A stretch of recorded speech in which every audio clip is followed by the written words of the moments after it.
Hey, are you ready to take control of your...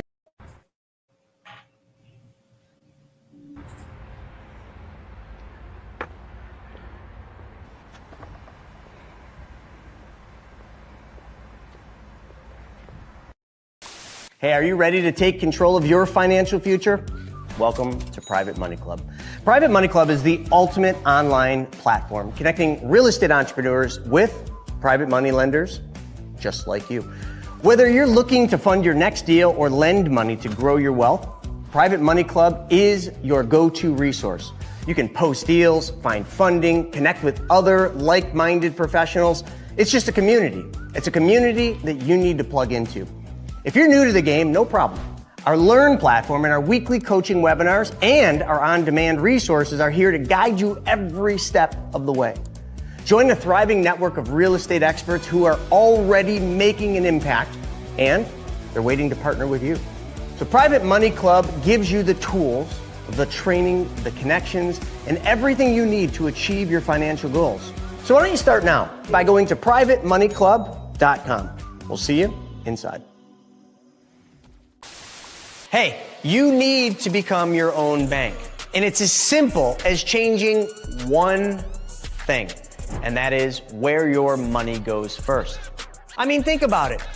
Household debts in this country are at all-time highs. You got tons of market volatility. You got the potential for Social Security running out of money. You've got global uncertainty, political divide, and you have to figure out where you're going to put your hard-earned savings. I mean, this is one of those times in history where the rich are getting richer, and it is time to learn the secrets of the wealthy. But here's the good news. Every single Wednesday at 1 p.m. Eastern Standard Time, I put on a free webinar where I teach you how to take back control of your money by teaching you how to become your own bank. So click the link below and let's get started. So let's go into the app, because the app was created after a dating site, believe it or not. So people with money and people that need money. Phone, swipe left. Ooh, I like that one. Swipe right. You want to go on. If you got money, you want to swipe left through all the deals. When you find one you like, boom, you're connected. How much more difficult does this really need to be? This isn't rocket science. They want you to think it is because they want control of your money. It is time to take back control of our money. I want to invite you to a free interactive webinar that we're doing to teach you how to get prepared for what's about to happen and how you can grow, preserve, and protect your wealth and get it ready for a recession or maybe the next Great Depression. So all I need you to do is click the link below. You're not going to want to miss this with all this stuff going on. Are you sick of having your money lying around not doing anything? Well, we've got the solution for you. PrivateMoneyClub.com. Back to you, Chris. So that's what it is. Private Money Club was created for you and for all of us. So I've got something special. Since you're here, you're listening to us talk to you about the infinite banking concept, I wanted to make an offer. Private Money Club is something that will benefit each of you, but we've got what's called the Accelerator. The Private Money Club Accelerator is a coaching program that takes together the knowledge that you'll need to be your own bank and puts it together with the opportunities in Private Money Club so that now you learn and apply the knowledge. Check it out. We got a very special offer for you to be part of the next Accelerator coaching program and get you into Private Money Club so your money starts working for you. Hey everybody, it's Buff Finance Guy here, ready to show you how to make some serious gains. But not only in the gym, with your wallet too. Most people put their money in the bank doing absolutely nothing for them. But I'm gonna show you how it doesn't have to be that way. So take Andrew here. His money has just been sitting lazy in the bank. But all he has to do is change one thing, and that's where the money goes first, and everything changes. Just change where your money goes first, silly. Wait, just one change? Yeah, that's it. Instead of sending it to the bank, you send it to your very own banking system. And your money can grow and get stronger, just like me.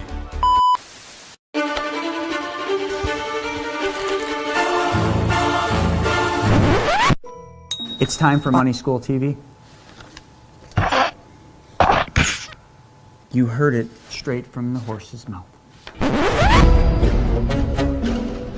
The Money School TV strives to bring you the most relevant content of how money really works, past, present, and future. It's not a one-size-fits-all system. This platform provides you with ways to implement strategic decisions while avoiding fear-based decisions at all costs. Totally digital with new content added all the time on financial wealth creation strategies and how to regain control of your money. This 2-hour monthly group coaching with Chris Naugle is available now for only $19 per month.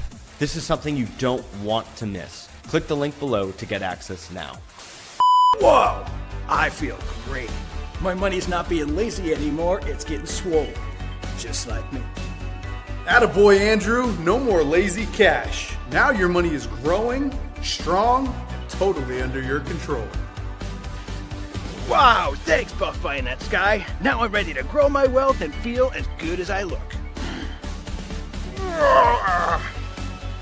So if you want to learn more on how you can compound your money and your muscles, I'm at BYOB.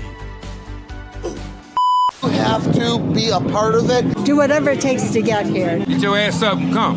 So here we are out in Las Vegas, Nevada, at Dream Racing for the experience.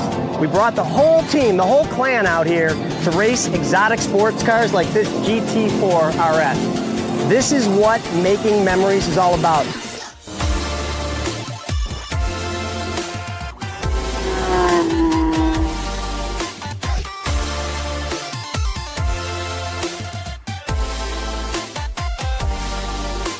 Together, we create experiences for each other, around each other, and memories we get to create. This is my third experience and I love it. Being at the experience brings out the camaraderie, being around like-minded people.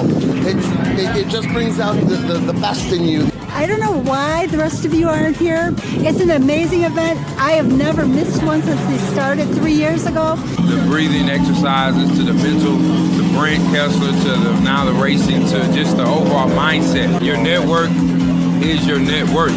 We can sit in a room all day, listen to the speakers, or we can come out here, make some quick laps, learn how to drive, and make memories that last a lifetime. You should be here next time. Well, the biggest thing I hope that people get is something that they can actually apply in their lives. You know, that's the biggest thing for any of these events that we want. We want people to leave here not just riled up, not just excited, but actually going out and doing something that'll put them in a better financial situation, help their family. And for the speakers, my goal is that they go out and they impact the audience and bring something the audience never had exposure to that allows them to then fill in that piece that they're looking for. I'm going to be talking about more lease options. I'm going to be talking about equity shares. I'm going to be talking about a bunch of fun stuff today. Because again, I'm not here to teach about how to do those deals. I'm here to teach about how to invest in those deals. Filled with individuals that are like-minded, that are at the top of their craft, they're at the top of their game. And for anybody that's an attendee, it's just a mind-blowing experience. It's almost going to be hard to speak anywhere else but here because it was such a great experience. I felt like, I don't know. It was amazing. Nothing less than amazing, literally. At the PMC Money Tank event, which is an epic event that we're putting together that does one thing and one thing only. Makes everybody money. It brings people with money together with people that need money. It's like a peanut butter and jelly sandwich. You just smash them together and everybody wins.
Wednesday, 9:30. 10:30. Eastern Standard Time.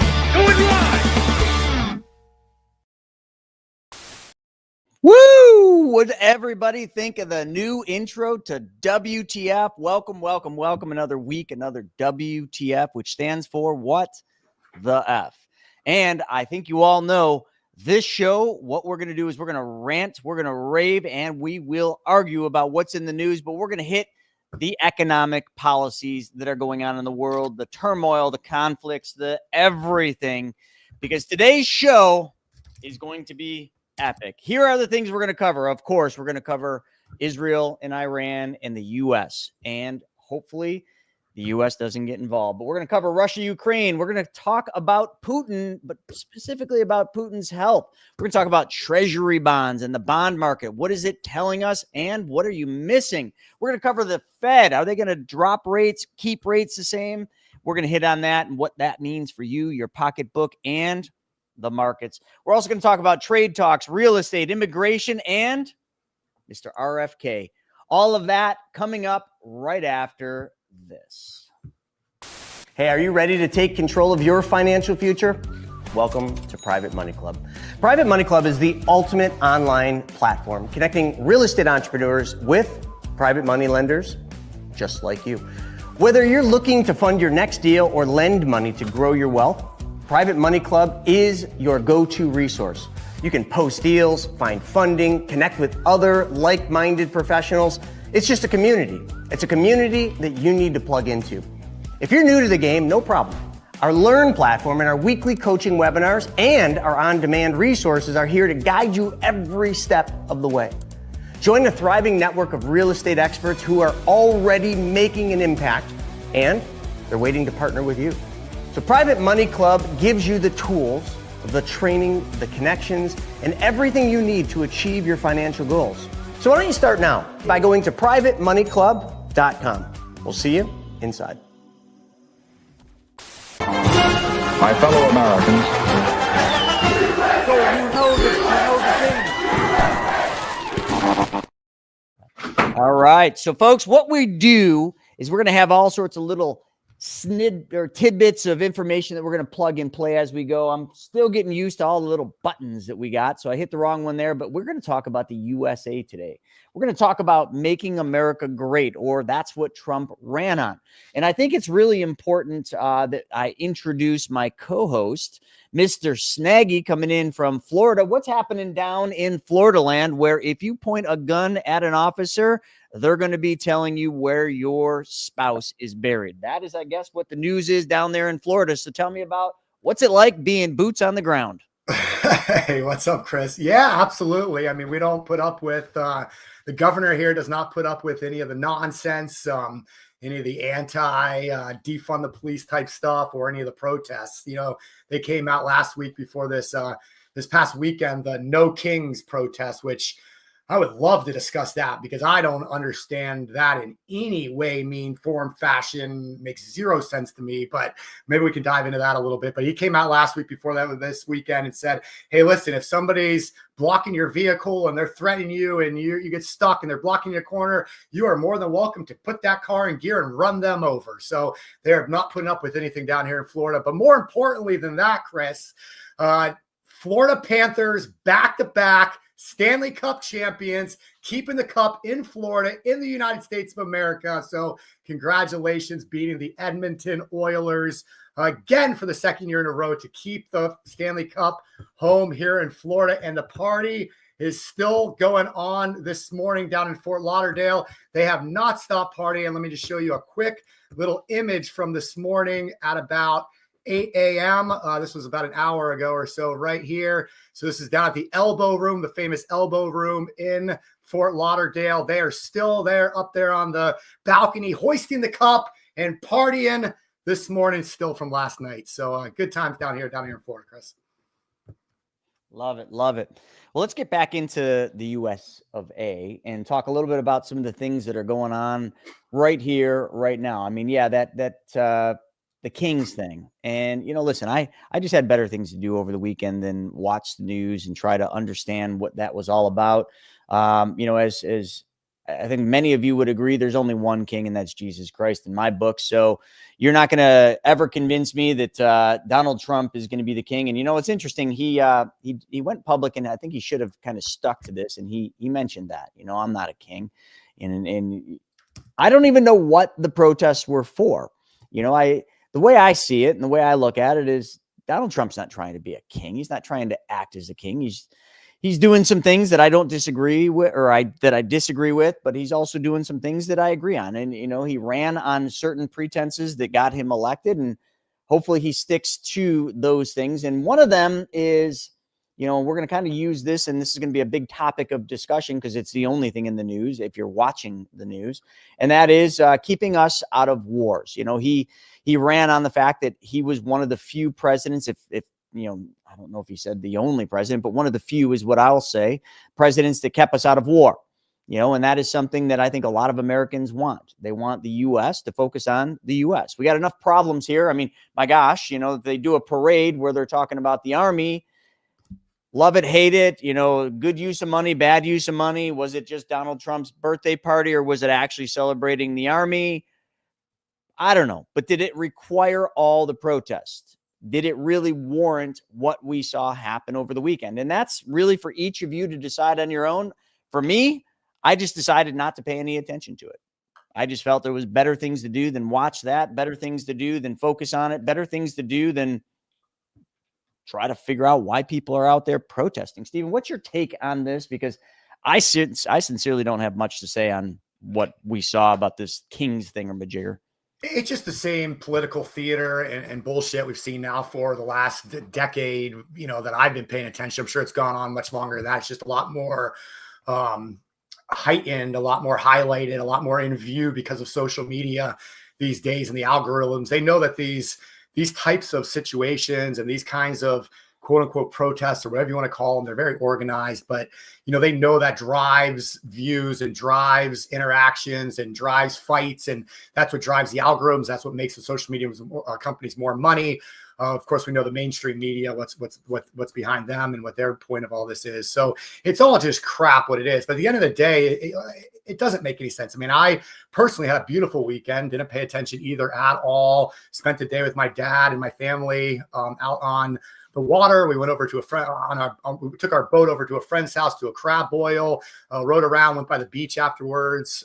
So beautiful day here in South Florida on Sunday. And yeah, none of this stuff's important. That's what's families, our lives. That you missed the whole weekend, sitting in front of the TV watching the protests. But hey, to each their own, I suppose. Yeah, it's just bizarre. I mean, the U.S. Open was on. Like, there's so many good things going on out there right now. That better things to kind of surround your mind with. But at the end of the day, you're right. Like, no kings really doesn't make sense. If we look at what the previous administration did, they rigged the 2016 election. They completely tried to silence all free speech in this country, which is what this country's built on, is free speech. They try to stifle free speech by pressuring the social media companies into closing down posts. They closed down the Hunter Biden laptop story that came out to be 100% true. They pushed this narrative of the Russian hoax, Russia for all those years. That came out to be 100% false. So they charged Trump with all these different BS misdemeanors that led into some kind of felony to allow them to avoid the statute of limitations on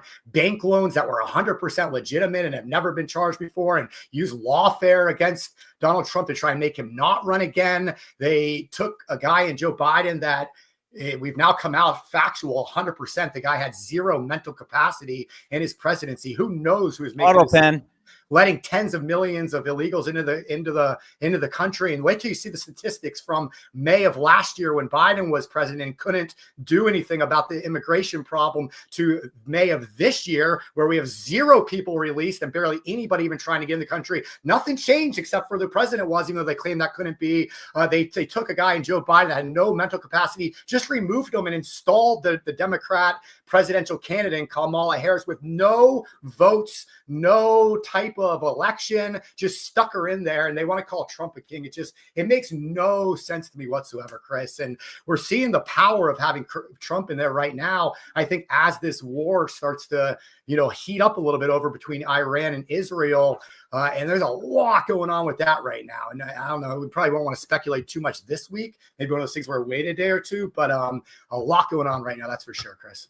Wow, it's interesting. And I'm just looking at some of the comments. Morgan said, now I see where Patel has evidence that Pelosi orchestrated the J6 event. I mean, there's so much stuff coming out, but the problem is it's so hard to focus on, prior to the stuff coming out, like those were important issues. But now that there's so much else going on, which we're going to cover in today's show, it just gets buried.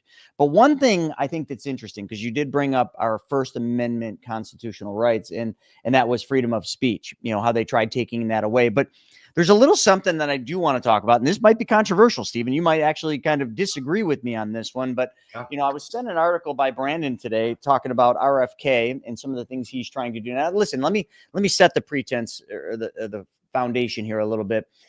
We all know that the healthcare system's a mess. And if you don't think the healthcare system's a mess, then I don't know what kind of healthcare you have, because I know that I've literally unplugged from traditional healthcare. That's my decision.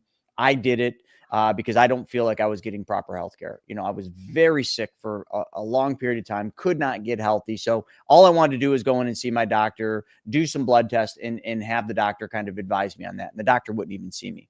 So he basically literally had one of his PAs send me, an email, or I can't remember if it was text or email, to go to the pharmacy and get this spray that goes up my nose. That was literally how they diagnosed me. They knew nothing about what was wrong with me, had no blood work, nothing. That is just what they did. So that brings me to what we're going to talk about, which is big pharma and the healthcare. How much control does big pharma have of the healthcare industry? Well, I think a lot of that's coming out. I think way more than any of us could ever imagine. And I think the one thing that the pandemic and COVID brought about is the power of big pharma. So what RFK is trying to do is he's trying to stop big pharma from direct marketing to consumers.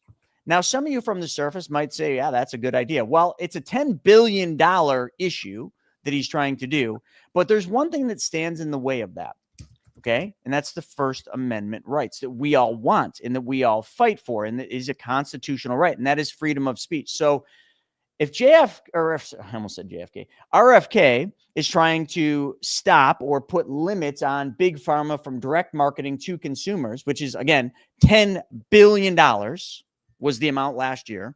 So we're going to hit that a little bit. That's a violation of First Amendment rights. But let's take a step back in history. Remember cigarettes? You remember Marlboro and all those? Remember how much they spent on marketing? And eventually, like big or cigarette companies were not allowed to direct market to consumers. People still smoke. They're still addicted to it. I mean, I think the vaping thing is a bigger issue than cigarettes were, but that could be debated and discussed. But, it's just like, they did it to cigarettes. They made disclaimers, these things will kill you, blah, blah, blah, blah, blah. But yet people still do it. So if you stopped big pharma from direct marketing to consumers, people would still take pharmaceuticals. Doctors would still recommend pharmaceuticals. But the one thing that RFK is saying that I agree with is if they took the $10 billion they spend on direct marketing to the consumer, and they use that to reduce the cost of drugs, and the necessary drugs that really do help people, not the bullshit stuff, would that be a good thing? Well, I don't know. Stephen, I want to kind of talk about this. I want to get the reaction and opinions of some of the audience here, because I don't know where to kind of fall, because it's really a fine line. You got the First Amendment right, the freedom of speech, freedom of press, and there's 5 of them, which Brandon literally this morning recited to me. I thought that was brilliant. But let me just read one other thing that Brandon sent to me that I thought was pretty interesting. There's where is it here? Of course, now I'm not going to be able to find it. While you're pulling it up, Chris, let me just comment a couple things real fast. So the United States of America is one of only 2 countries in the entire world that allows pharmaceutical advertising in that manner, us along with New Zealand. So most countries realize that. Now, there's also abuse of different things, right? So, we don't have unfettered free speech in this country. You can't go out there and yell you're going to murder the president over and over, and that's okay. They're going to come after you. You can't incite violence. So free speech is not 100% free speech. If it does things like incite violence, it's not legal. And so the pharmaceutical company, they've abused these powers over the years, because if you look at the news, what did we watch during COVID? We watched every single talking head on TV saying the vaccine is safe. Go get your shots. It's the only way to make the country come back and the world come back. If you don't do it, you're a grandparent killer. You're a horrible human being. You're not an American if you don't get this vaccine. Brought to you by Pfizer. Like every single commercial was like that. So they clearly have control and power over what's being said on the news, which is a huge problem. But more important than that, Chris, is advertising is not free speech. I mean, we own a company called Private Money Club. You guys saw the advertisement for it. We are not allowed to advertise and market certain things. We're not allowed to make claims, even though people earn 12, 15% annual returns backed by a first position collateral on Private Money Club every single day. It happens. We're not allowed to advertise that. We're not allowed to say things like that. So advertising, I don't think, and that just means falls under free speech. And I think that we should limit what pharmaceutical powers these companies have when it comes to advertising, especially with the news. Yeah, no, I agree. And it's just one of those things, where do you draw the line? They did it with cigarettes. I didn't know that about New Zealand and the US are the only two that allow that, but it is something that RFK is trying to do. And also RFK, I think, correct me if I'm wrong, again, this has been one of those years where 6 months into 2025, in my head, every time I try to think about everything that's happened from January to this point, my head is going to explode. So when we prepare, and we do lots of prep, folks, I started reading articles beginning of this week, and I was reading articles this morning trying to figure out what we're going to talk about, on this show. And the last couple weeks has been very difficult for me because there's so much to talk about. So how do you pick and choose which ones to talk about? I thought this was an important topic, and I think it would be very beneficial, especially seniors or people that rely on pharmaceuticals, because $10 billion, if you put that in perspective, if that was taken off the table and the pharmaceutical companies could use that to reduce the cost of the medical or the meds, which, just so you all know, the meds here in the US are way more expensive than the exact same meds in any other country. And Stephen, you just explained why they're not allowed to spend money on marketing. So I'm sure the pharmaceutical companies compartmentalize different countries, different marketing campaigns. And if they can't market in other countries, well, it makes the drug cheaper. But is that right? That we here in the US have to pay more for the same drugs just so pharma can go out there and feed us full of, well, in some cases, just false information, completely false information. And listen, like, I want to hit on one other thing too that really bothers me, and I see this firsthand. There's these new, and you all will be able to tell me, my wife could recite them, but there's these weight loss drugs that are just sweeping the industry like a plague, if you ask me. And Stephen, what are those called? Do you know what those weight loss drugs are? Yeah, Ozempic is the big one. Ozempic. What is it? Ozempic is the big one. Ozempic. Does everybody know Ozempic? And my mother could tell you, because my mother took Ozempic because of its diabetic medicine. It was a medicine to control your blood, your sugar, your diabetes. And I might be getting that wrong, but that's what it started with. And they found that it helped people lose weight. Like diabetics were losing weight while taking these drugs. And I'm sure Big Pharma's like, whoa, shit. This is a big industry. People want to lose weight because people in the US are just overweight because we got shit food, which RFK, I think, needs to step it up and fix this food problem. But we do. We have absolutely shit food. Don't believe it? Let me prove this to you. Have a foreign exchange student come live with you for a year. When they get off the bus or off the plane, they're thin, they're in shape, they look great. And these are mostly like 16, 17, 18-year-olds. They all look great. Fast forward to 1 year later, when they get back on the plane to go back home, tell me how many of them look as fit and finished as they did when they got here? Zero. I've seen this happen twice in my own household, even though we've never made the full time with an exchange student because we just have had bad ones. But nonetheless, I just the other day saw the graduating photo of our last foreign exchange student. And this foreign exchange student was basically came here from why am I forgetting it? Not Croatia. Croatia on my mind, but anyway, it'll come to me. Netherlands. She came from the Netherlands. Super in shape when she got here. I saw a photo the other day, and my wife gave it to me. She's like, hey, look, here she is. And I'm not going to use her name. And I couldn't find her on the page. I couldn't find her because she was McFlurried. I'm just joking. She didn't drink McFlurries, but she had Starbucks every single day and ate American food, blew up like a blimp. I'm sorry, but the only reason that happens, because she was very active, is the food. So, like, we've got major issues here. So therefore, we have a huge opportunity for pharma to come in with these drugs like Ozempic. But here's the problem. Doctors are prescribing Ozempic to people that don't need Ozempic. Case in point, my daughter goes to dance right down the road here. And I rarely go there because it's just a woman's thing, and when I walk in there, I kind of walk through the waiting room door and all the moms are sitting there and they kind of just glare up at me like, sir, you're in the wrong place. And I'm like, I'm just here to pick up my daughter and hang out. I'm in the wrong place. But nonetheless, I'd say 90% of the women in that waiting room are on Ozempic or that other one. And they look sick. No ifs, ands, or buts about it. Like, I know they're doing it because they want to look good, want to put bikinis on. But to me, they look sick. And I also know there's a lot of health concerns with these drugs like Ozempic. So I don't know. What's everybody's take on these weight loss drugs? Should they just be handed out like candy? Have we really done the research to see what the long-term effects are? And for me, the near-term effects are just women are taking this, and we're getting back to that point where literally they look sick. They don't look healthy. Is that the swing we want to do? My wife will not take them, just for the record. Hey, Chris, all I know is that you thought it was awkward picking your daughter up last time. If any of them are listening to this show right now, it's going to be real awkward next time you pick her up. I don't care. I would sit there and tell them, like, you look like shit, lady. You think you look great. Like, I wouldn't be walking down the street being like, wow, she was hot just because you're so skinny. You look sick.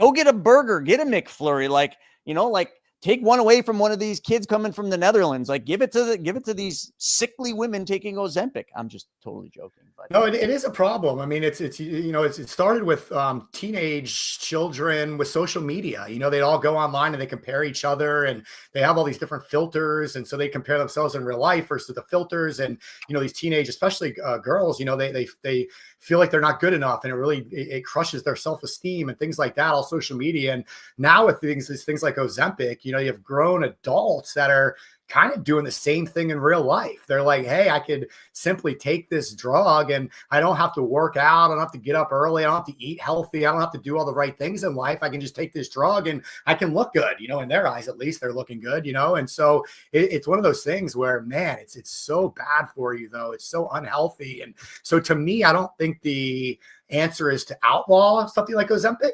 I think the answer is to educate people properly on it and now not allow those Ozempic commercials that make it like roses and everything's beautiful and wonderful. Like, if you want to have a commercial, say what's going to happen to these people in 5-10 years from now. What are this, like, what's that look like? And I don't even think they know, but it's making these people's bones brittle. It's not good in any way, shape, form, fashion, these weight loss, a lot of these weight loss drugs right now. So here's how we're going to wrap this one, because I want to move on to the next topic. Is I don't think they're bad, or I don't think they're good, but I think there's a use case for it. I mean, whether it's, on the diabetic side or the weight loss side, because listen, being overweight is very unhealthy. Okay. And somebody, I love that Instagram just came alive. It's awesome. Negative, not good to hand out like candy. American food has chemicals in it. Therefore raw material from earth. They stop, but government knows what they're doing. So great comments coming in. But I think at the end of the day, I think the consumer needs to use a little bit of logical, we just need to use logic here and realize, like, you could take it to kind of lose weight, but there's a certain point where we just got to kind of, like somebody mentioned, get on the treadmill, go to the gym, get outside and run. Like, that's how you get yourself in shape. Like, taking a drug to maintain a weight or to get down to a certain level of weight, that isn't, to me, the proper way. Maybe it's the way to kind of get you to a certain level where you can go run, where you can work out. But I mean, I've watched enough YouTube videos and I've seen it enough times where you've seen somebody severely overweight, get in the gym, start eating healthy, change their habits, change what they do, and lose a tremendous amount of weight the right way without drugs. So I don't know. it's just one of those things. I think it's worth it, but hopefully RFK is on that too. He's got a hard job. We don't hear enough about him in the news, but I do want to move on to two other things. Real fast, Chris, sorry, just real fast on RFK. I mean, he has done two other really, really good things so far, and he's just getting started. I mean, he's barely at the tip, but just in the last couple weeks here, he completely changed the schedule for vaccines for children and pregnant women. So he went into the CDC and he's changed the vaccine schedule a little bit to try and, make it a little bit safer. So that's one thing he's done. And then just yesterday, it came out that some of these big food companies are starting to listen to what he's saying in his guidance.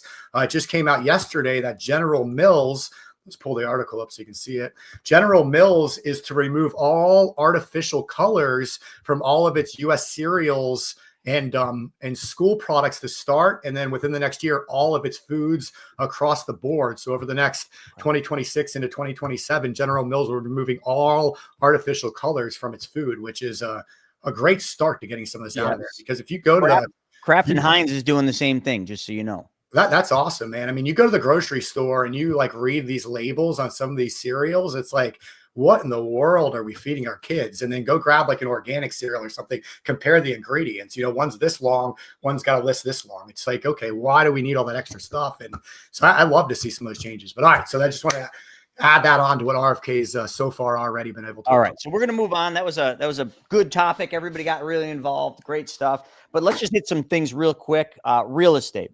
So if any of you have been paying attention to real estate, one of the things that has happened, this year is there is a massive supply of housing that isn't selling. So prior, housing, this is very skewed based on the area. Because I know here in Buffalo, houses at certain price points, still they're massively going over ask. So this is really just kind of a nationwide thing. There is a lot of real estate not selling, but I said a year, 2 years ago, this would happen. If everybody just keeps thinking the price is going to go up, up and up, it's not. Prices are softening in real estate, but that's proof. The proof of that is in the mortgage demand. So right now, mortgage demand dropped again. It's at one of the lowest levels, and it dropped again 2%. And rates right now have come down a little bit. Rates are now 6.84. They were 6.9 a week ago, but yet demand is still dropping. And also, may I make mention, if anyone understands real estate, we are in the spring summer market, which is the hottest real estate market time, period, nationwide. But yet demand is down. Houses are sitting on the market longer. There's lots of housing that is not selling. So what are we seeing here? Well, we're not seeing what the markets are telling you, because markets are just rallying higher and higher. And we're going to cover that when we talk about war. We're going to talk about markets and war, and something you really need to know about. But I did want to hit on that real estate. So it's just if you just get away from the media, stop looking at the markets, and you start looking at these little signs, real estate, why is this happening? What is this telling you? I can tell you firsthand for what we do with the privatized banking and be your own bank, we're seeing slowdowns. We're seeing people having to really think twice about doing things and saving money, because we've just got ourselves to a place where we just live a debt-induced lifestyle, where people are just buried in debt, in all the wrong kinds of debt in most cases, like credit cards. The other thing I want to hit on, Stephen, and this one I didn't follow, so I think the audience probably knows more about this, but it's worthy of talking about, is all the crap going on with ICE. So I looked up, and I have it right here if anyone wants to see it, 100 days of making America safe. So I went into some of the data, and it was pretty interesting, but only interesting in, compared to what? So right now, 139,000 illegals have been deported. 158,000 have been arrested. There's been a decrease in illegal border crossings of 95%. So right here, daily border encounters have plunged 95%. And not only that, let's see. Now, this might be skewed because this is obviously, a Trump kind of website. Migrants are turning back before they even reach our border. Migration through the Panama-Darien Gap is down 99%. So, you kind of got to read between the lines. They've seized 232,000 pounds of fentanyl. Here's all I want to say about this data. Compared to what? So all these numbers sound great if I just read them to you, don't they? You're like, yes, we're winning the illegal immigration thing. You know, we're winning. He's doing what he said. But if we compare this to prior presidents, and I did this, I think on the last one, or did we do a YouTube video, Jordan, on this? The prior administrations and how many people they deported, like, you know, Biden, and well, Biden was very low. I clearly, like, we can just exclude that one. But, you know, you go back to Clinton, and I did this. I don't know where I did it, but Trump, this is very early on. We're only 6 months into a 4-year, you know, term, but, you know, he's on a good pace. But the one thing I will tell you is for the amount of people that need to be deported, like, we got a long way to go, in the millions, if you want to get close to what Obama deported. Obama, just so you all know, I think, if my memory serves me correct, was one of the presidents that deported the most amount of immigrants. I don't know if they were all illegals, but the most amount. I think Obama was the highest, if I'm not mistaken. So pretty interesting thing here. But, you know, the immigration thing has been really heavily in the news. And that's because if you're watching the news, well, you're watching one giant charade of lies. That's period. I don't care what any of you think. The mainstream media is a giant fucking lie. They take one little piece of info, spin it out of control, get everybody all up in arms about it, and that's what's happening. I mean, the King of Kings, or what, I don't even know what it's called because I don't care. This stuff with the New York City mayor, like, I just watched an interview of him. There's no freaking, first off, let's just think logically. I keep saying that word, logically. There's no way the ICE agents just attacked that little asshole. Because that's what I'm going to call him, little asshole. I don't know him, but you know what? He looks like an asshole. And when he talks, he sounds like an asshole too. There's no way they just attacked him that way. He was clearly doing something that agitated the ICE agents that made them basically push him into a wall and cuff him and take him into custody. So, Stephen, give me some of your take on this. And this isn't the only one. There was that other one where we covered last week where I don't remember who it was, but somebody rushed in on the speaker. Do you remember who that was? Yeah, the senator from California. Senator. Yeah. And so, folks, if you don't think this stuff is made up and pre-planned, like, think again. I'm sorry. But it's 100% political theater. It's 100% political theater. And again, if you're watching it and you're like, oh, you know, I can't believe the ICE agents did that. Like, they don't just attack like a politician who's running for mayor. He did that because he wanted eyes on him. He did something because he wanted eyes on him to help his mayor, you know, help him run to be mayor. Listen, good eyeballs, bad eyeballs, it's all eyeballs, no matter how you look at it. Trump wrote the book on that. Like, bad news was good news for him. This guy's doing the same thing. Like, kudos for him. He's understanding marketing. But what is your take on this? No, there's actually a video of the same guy. They're standing there, you know, together, kind of side by side. And as soon as he notices a camera, he locks arms. He locks arms with the criminal and grabs onto him, basically starts putting on the mean face as soon as he notices the cameras are in the room now videoing him. So it's clearly theater. And then they come out and claim, oh, no, I was just there defending him, trying to talk up with him. No, you're locked arms with him, literally stopping the ICE agents from doing their job. So it's absurd. But like you said, you know, all publicity, good and bad, is good publicity when it comes to, you know, getting your name out there. People remember a name. They don't necessarily remember the situation. I mean, look at Joe Biden over the years. How many times did he lie? He was kicked out of presidential campaigns 30 years ago for just making things up, complete fabrications, complete lies. And people forgot about that and elected him president a few years back. And so it happens in politics all the time. Go back and watch Gavin News. Go back and watch. I could show you videos of Barack Obama 10 years ago in 2015, Barack Obama sounding harder core on illegal immigration than Trump is right now. Saying there's all of them. It's not just them. All of them are on Clinton. All of them. All of them. All of them. Now it's just political theater. End of story. We don't even need to go any further. I love Brandon's comments, but it's just political theater. Just one giant mirage is the only way to say it. But let's keep going because that pisses me off. And just real fast statistic from May that I told you. So May of 2024, there were 62,000 migrants released into the United States by Border Patrol. In May of 2024, 62,000. May of 2025, guess how many, Chris? I don't know. Zero released. by Border Patrol into the country. So 62,000 is zero. Border encounters, 117,905 in May last year. This year, May of 2025, 8,000. So 118,000 down to 8,000 in 1 year. Remember, nothing changed, no new laws, just that we decided to enforce the laws already on the book, and the president saying we're not allowing this, as opposed to the previous administration saying, come on in, we're open. That's all it took. So it's I mean, there might be, I got to ask one more piece of info. You may or may not know this, but in Florida, how many times have people recently pointed a gun at at law enforcement or gotten out of line? How many? I don't know. Doesn't end well if they do. Yeah, that's what I mean. That's what I mean.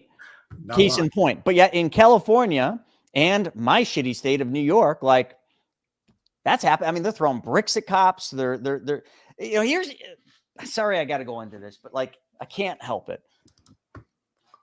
I'm going to put this out publicly. I'm in New York.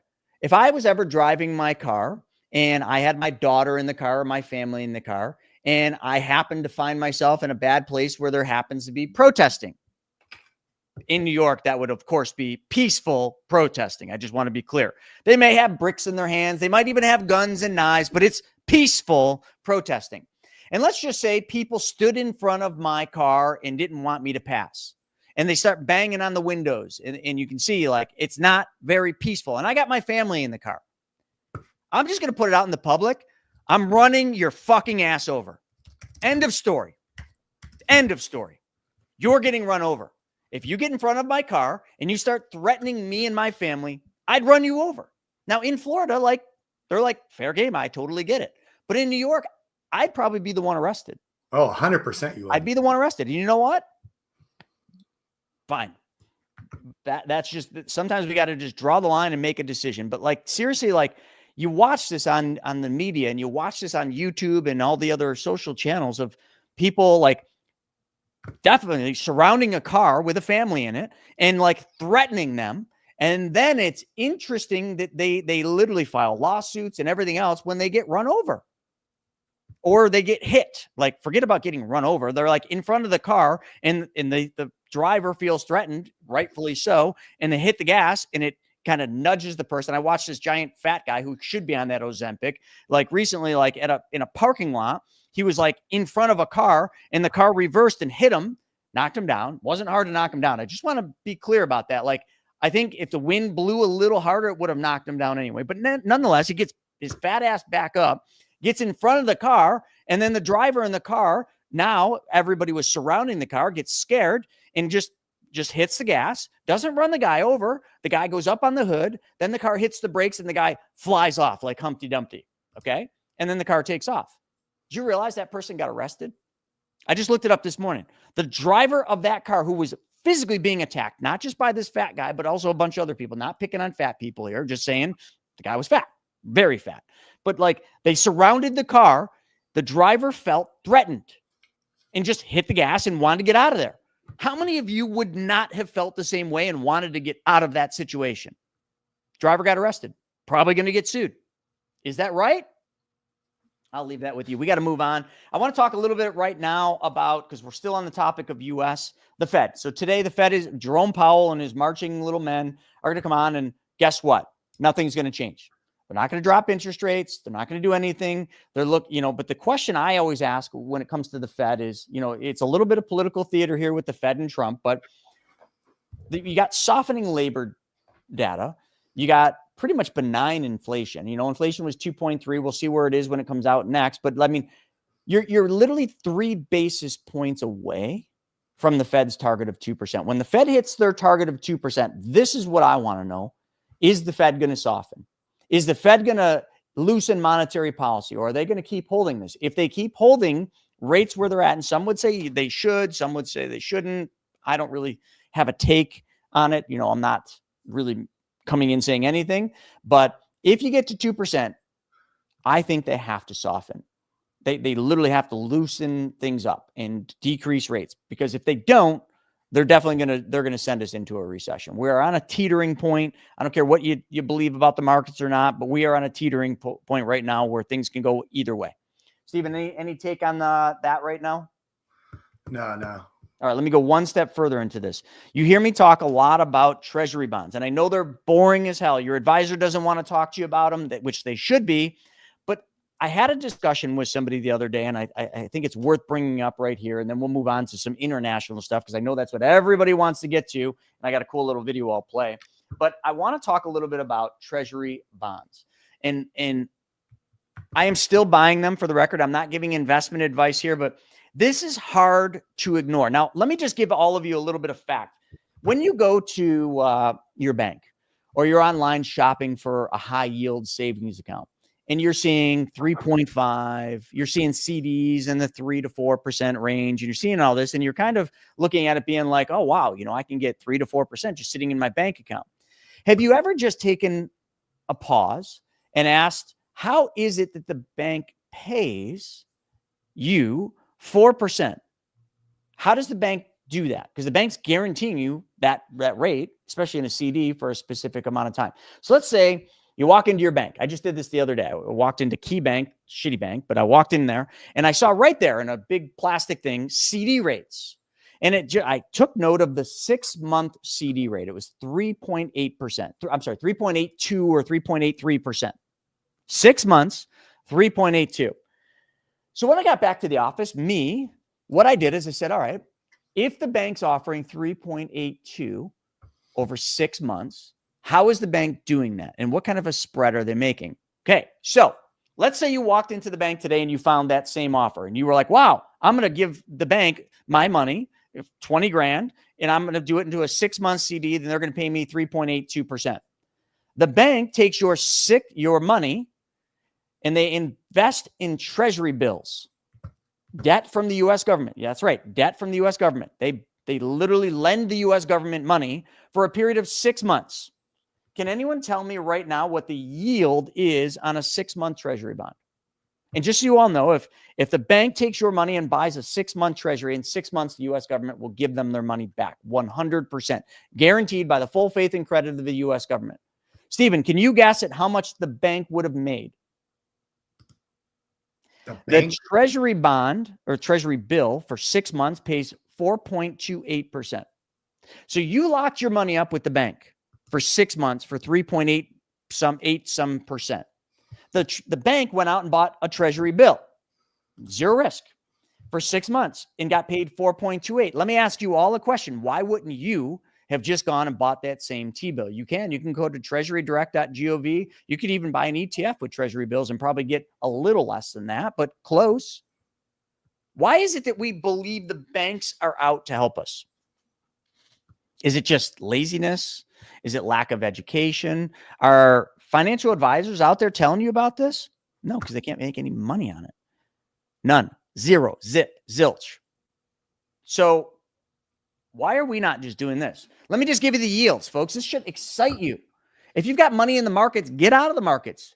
Sit on the sidelines. A 3-month T-bill pays you 4.32%. A 6-month T-bill pays you and this is as of this morning, 4.28%. A 12-month T-bill T-bill pays you 4.09.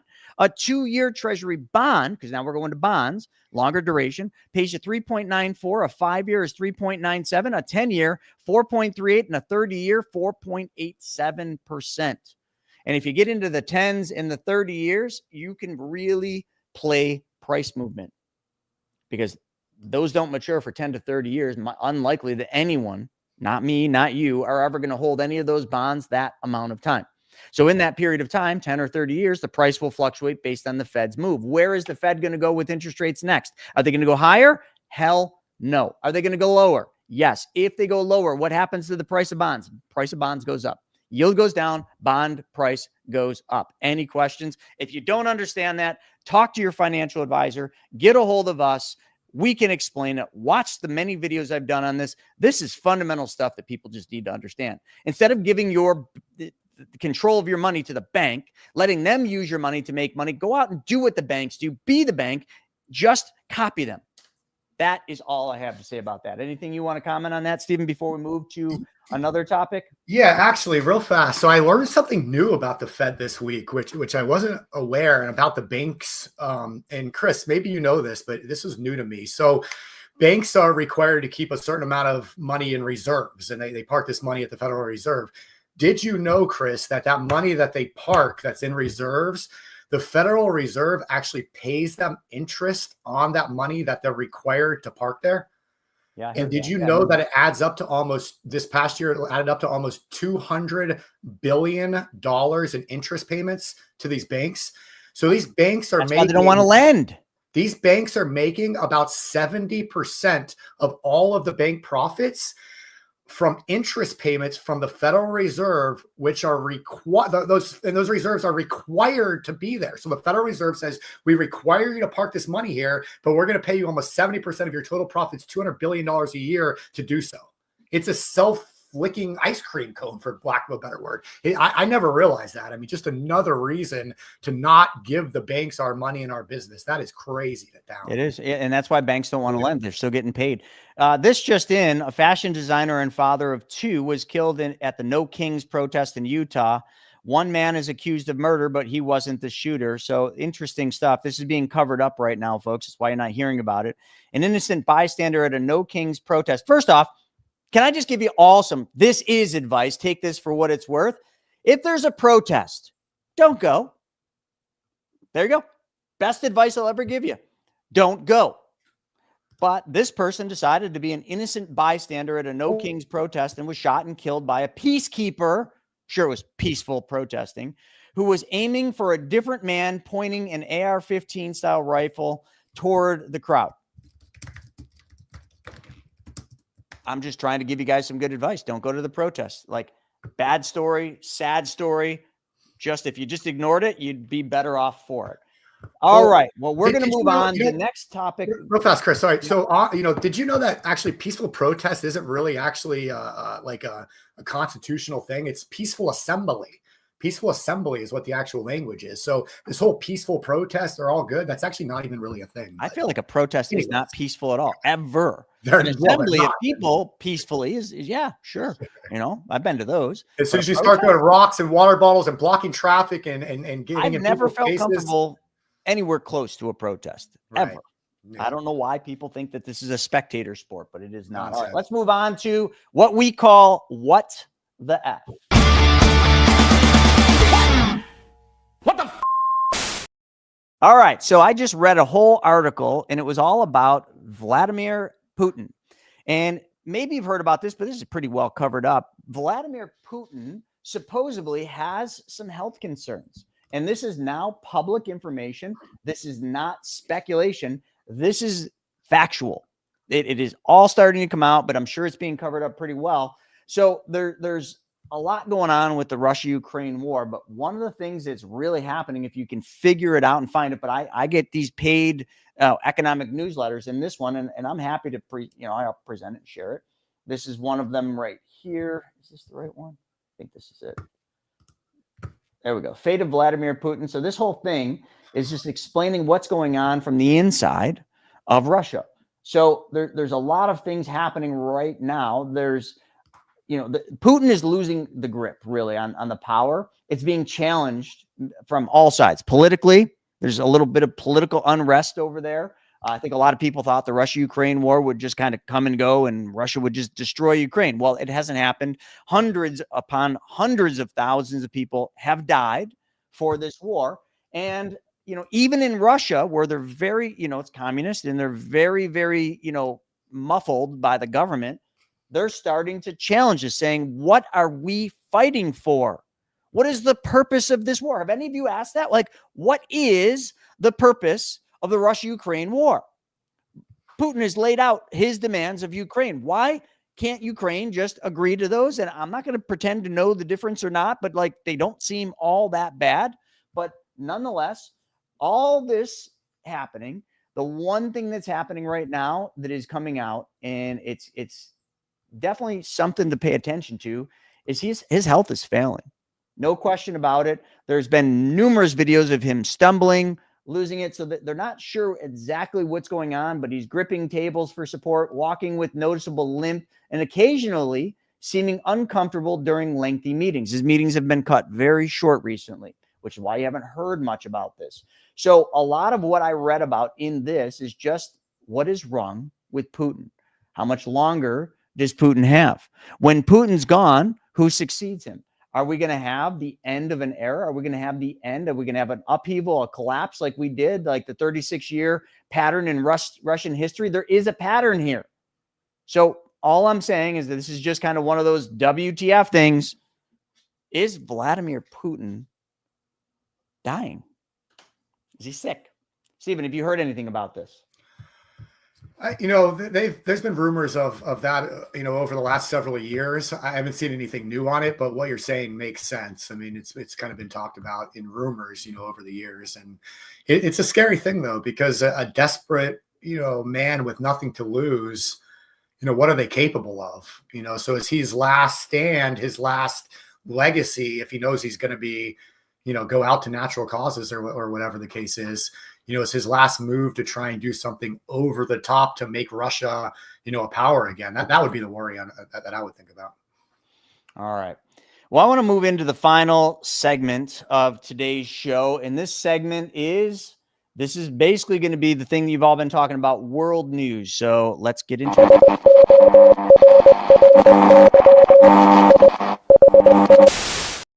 All right. Well, world news is Iran and Israel. Iran and Israel. And I'm just going to open this whole one because, first and foremost, I'm just going to tell you my sentiment. I don't think the U.S. needs to go to war. I don't think we should go to war. I don't think there's any reason to go to war. And this sums up my sentiment right here. All right. I'm attacking Iran because they have nuclear weapons. Why don't you attack Russia? They have nuclear weapons. Are you crazy? They have nuclear weapons. We're not going to attack them. Anyway, that's all I have to say about that. I don't know where to stand on this. I don't even know where to have a take on this. I've been following it. My wife had it on yesterday. It's crazy. What's crazy about it is I remember, back to the Middle East war, the Iraq war. I remember Bush literally leading us into that war because they were saying that there were nuclear weapons, weapons of mass destruction. To this point, and I this is just my opinion and everything I've read, there is no definitive proof that they had weapons of mass destruction. Saddam, they kept saying he has weapons of mass destruction. If we kill Saddam, it's over. The whole area will turn around. Everything will be fine. Everybody will go back to just being peaceful and nothing will happen. None of that happened. But yet, how many Americans lost their lives? How many people, period, lost their lives because of the Iraq war and everything that came there on? And we literally just recently, last year, pulled out of that war. How many people lost their lives? I know many soldiers who came home who are fighting, PTSD. They're fighting all sorts of, there's tons of them that had war injuries, lost legs, arms, eyes. I've had them on my podcast. I've heard about it. What was that war for? Was it to stop weapons of mass destruction? Was it the oil? Everything we were told seems to just be one lie. And now we find ourselves right at the doorstep yet again of another conflict, whatever you want to call it, war conflict. Forget about Russia-Ukraine for a second, okay? But we're talking about Israel and Iran. Now, we are an ally with Israel. Iran and Israel should have signed this deal, okay, as Trump keeps saying. I told them to sign the deal. But Israel attacked Iran, and Iran then retaliated. And now all I've heard, and I was happy to hear this, is, I heard our president, Trump, say we're not getting involved. We're gonna support Israel with, weapons or whatever, or intel or anything else, which we should, because obviously we're an ally of them. But why would we get involved in this? I feel like some of the people that advised Trump are the same people that advised Bush. Well, they have weapons of mass destruction. We have to get involved. They have nukes. I'm not buying the shit. Maybe they do, maybe they don't. But a week ago, we were not getting involved in this. And now, I don't know how many days have elapsed, 6-7 days. And now, just as of last night, he's making threats saying we're going to get involved. We do not belong in this war. We don't belong there. This is World War III, the beginning of it. I don't know. What is everybody's take on this? Because I I stand here, and this is a very firm decision on my end. I do not feel the U.S. should enter this at all under any circumstances. No more bloodshed, no more loss of Americans' lives, no more families. None of that should happen here. Let Israel and Iran figure the shit out. We got to aid them as an ally, but why do we need to be involved? Trump is getting bad advice, and if we enter this war, shame on him. It will change my opinion of him. I haven't seen Trump really say he wants to enter the war. Last night I saw it.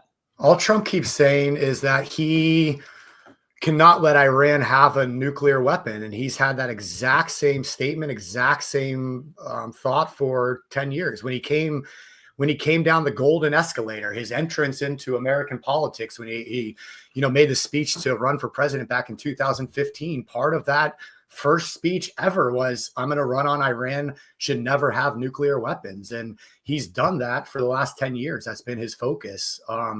I've yet to see anything where he said we will actively get into this war. He said we will, assist. We will, provide what's needed. We'll oversee it. But I haven't seen him say we're going to actively enter this war. But I agree with you, Chris. I don't think he should, and I personally don't think he is. He can't come out and say that. He needs to have strength through power. Peace through power, which he's done. And to me, I mean, that's who Trump is. He uses these negotiating strategies. He uses this type of communication. He uses these kinds of threats. So people don't know what he's capable of. They're scared. And that's what creates success. Iran's in a lot of trouble right now. What Israel has done to Iran over the last week and a half is unprecedented. It set them back 30 years. And I think over the next week, we're going to see that continue. And I think it's going to solve itself within the next couple of weeks. I agree. Israel is more than capable of handling Iran themselves. I mean, like you just mentioned, I mean, watch, I hate to say watch the news, but just look clearly, they have a clear military advantage straight through to the capital, to where the nukes are being supposedly built. And they have superiority in the air. I mean, I would almost argue that Israel probably is more superior than the U.S. or on par with the U.S. from an Air Force standpoint, from a strike by air. And then they've got that dome, which, yes, hasn't stopped every missile from hitting Israel, but has done a pretty good job of 85%. But here's just what I want to go back to. This is an article that I was reading this morning, and it kind of opened my eyes. It says, Iran was very close to developing a nuclear weapon. President Trump, June 17, 2025. Okay. Now let's go back in time. There's a whole bunch of stuff that kind of talks about what they're saying today, but let's go down and talk about just the back in the past. 2003, we will in fact be greeted as liberators, Dick Cheney. Okay. Then we go on here. If you take out Saddam's regime, I guarantee you that it will have enormous positive reverberations on the region. And I think that the people sitting right next door in Iran, young people and many others, will say the time of such regimes, of such despots is gone. This is a new age. Something new is happening. Bibi. Okay. And if you don't know who Bibi is, look him up. Okay. September 12th, 2002, in a testimony to U.S. Congress. There is no doubt that Saddam Hussein has weapons of mass destruction. Dick Cheney, 2002. Iraq has these weapons. Donald Rumsfeld, 2002. We found the weapons of mass destruction. 2003. I'm getting some of these names wrong. What we're giving you are facts. Saddam Hussein has chemical weapons. Colin Powell, 2003. In GoldenEye, James Bond, I will preface James Bond, said, governments change, but the lies stay the same. We're just being led the same line of bullshit. And then Donald Trump right here, as of, 6/16, as of yesterday, 2 days ago, 6:30 p.m., Iran should have signaled signed the deal. I told them to sign. What a shame. Waste of human life. Simply stated, Iran cannot have nuclear weapon. I said it over and over again. Everybody should immediately evacuate. Yep. I remember that. He said the same thing for 10 years, the exact same thing over and over and over again. But just to show, so the U.S. has a much more powerful military aircraft fleet. I mean, just to give you a context here, Chris, it's pretty fascinating. So this is a list of military aircraft by country.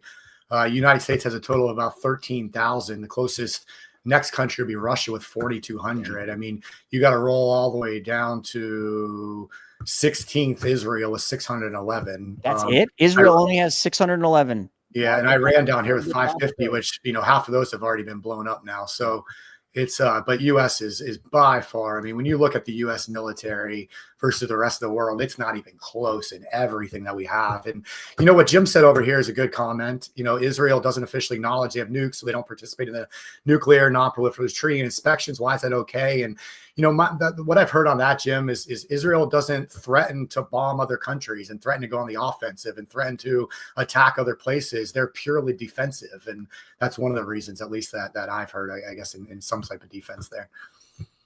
So, you know, I'm just reading all this stuff. You know, it's just, I'm going to stand with my sentiment is we should not ever enter this war. We should not, because it just will.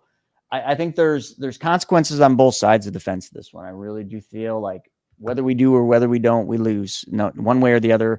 Trump, you know, is going to get dinged on this one. It's going to be a straight punch straight in his face. I mean, it's taken all the eyes off of all the good and the stuff that was being done here. And now all focus is on yet another Middle Eastern conflict, because that's all we can call it, when Russia-Ukraine still hasn't been ended. And I do remember Trump running on the one of the things saying, you know, one phone call and I'll end that war. Well, he still hasn't. And that's because Russia's winning big time right now. Russia's winning. And if Putin is truly sick, he probably wants to go out and you know, have a victory there. And there's no reason for him to not continue the war when he's winning. A lot going on out there, folks. Lots of, you know, just kind of take your focus off of things. You know, you got all the trade talks. I did some research today, nothing really crazy. The India-U.S. trade deal, the U.S.-China trade deal, the U.S.-UK trade deal, U.S.-Canada, U.S.-Mexico, all those trade deals, just so you know, will start hitting the headlines again come July, because that's when the deadlines are. So I just don't want anyone to think that that stuff's all over. Some of the deals have been done. Some of the deals are in the works, but we're going to hear more about that as we get into July. But with that being said, Stephen, anything that you think we missed? I covered a lot of ground today, but anything you think we missed that we should have covered? There's just so much going on out there. I think we hit all the major topics, and at least briefly. And I thought it was a fun show today. I love all the new graphics, the new little video topic intros, and everything that our teams put together. So bravo to them on that. There's one more coming in a second, but I do want to mention this right here. Let's see. Two things that Trump just said. These just popped up on my screen. Trump says, stupid Powell, him and his name calling is crazy, probably won't cut rates when the Fed meeting ends Wednesday. We already know that. But then Iran threatens irreparable damage if the U.S. enters Israel conflict. Totally agree. So the leader of Iran is threatening irreparable damage. Yeah, there's going to be irreparable damage on Iran. That's for sure. So he's absolutely correct in saying that. With that being said, folks, thanks for joining us this afternoon. We've got the wealth webinar. If you can, you really need to make it. It's at 1 p.m. this afternoon. It's going to be a really, really good one. Back to the basics, showing you some things that you should already know, but are going to be really, really important to see when it comes to being your own bank. But with that being said, thanks for joining us, folks. We'll see you on the next one.